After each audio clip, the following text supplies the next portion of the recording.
A system that moves among 64 voxel states needs a rule for choosing the next state, but that rule must stay exact, directional, and stable, instead of behaving like an ordinary floating point softmax.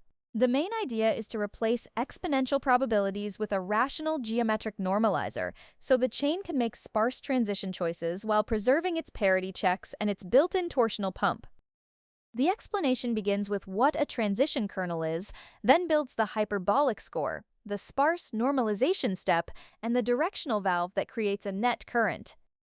The chain can be treated as a collection of states connected by allowed moves, where each row of the transition kernel lists the probabilities of moving from one current state to its possible next states. For the 64 voxel cube, the kernel does not need to store every possible jump equally because each state mainly interacts with nearby oriented channels that represent directions through the cube. A normal softmax would turn scores into probabilities by using the exponential function, but exponentials usually create irrational or floating point values that can differ slightly from machine to machine. In a deterministic protocol, even a tiny low-bit disagreement can break a parity check, so the transition rule must use exact rational operations whenever the on-chain state is updated. The geometric score is built from a Quaternion state, which has one scalar part called W and three vector parts that describe position or motion through the lattice. To compare two states without square roots, the design uses a Lorentz-style inner product, where the scalar parts multiply positively and the vector parts multiply with a minus sign. Hyperbolic quadrants is the squared Lorentz comparison -1, so it acts like a distance-like measure while staying polynomial and rational when the Quaternion coordinates are rational. A nearby compatible neighbor receives a better score because the logit is the negative of the hyperbolic quadrants, meaning smaller quadrants becomes a larger chance of transition.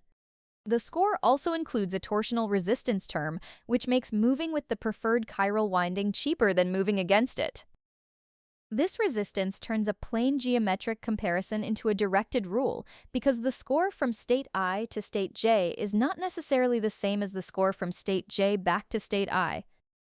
After the rational scores are made, Sparsemax replaces ordinary softmax by projecting the score list onto the probability simplex, which is the set of non-negative probabilities that add to one.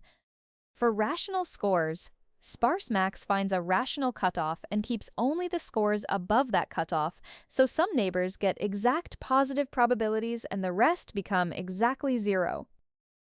This sparsity matches the idea of geometric collapse because the chain chooses a finite local support instead of spreading a small amount of probability across every possible state. The scalar part W also controls the effective curvature or temperature of the normalizer, which changes how sharply the transition row concentrates around the best scoring neighbors. If W drives the temperature too high, the row becomes too uniform, and if W drives it too low, the row collapses too hard onto a single choice. The stable design keeps U in a middle range, so ties and contradictions can be softened without turning the whole rule into either flat noise or a brittle argmax.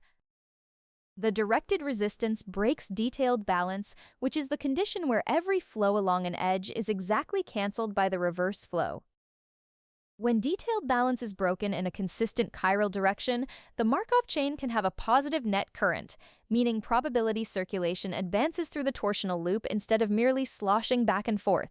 The final kernel is therefore row stochastic, rational on the executable skeleton, sparse over the local channels, stabilized by the Quaternion scalar, and asymmetric enough to drive the intended pump. Irrational quantities can still be used for off-chain analysis or visualization, but any residual error is quarantined outside the 64-state rational skeleton, so the deterministic parity rule remains valid. The result is a hyperbolic softmax in purpose rather than in name only. It scores with rational hyperbolic quadrants, normalizes with Sparsemax, stabilizes with W, and uses chirality to produce a directed Markov current.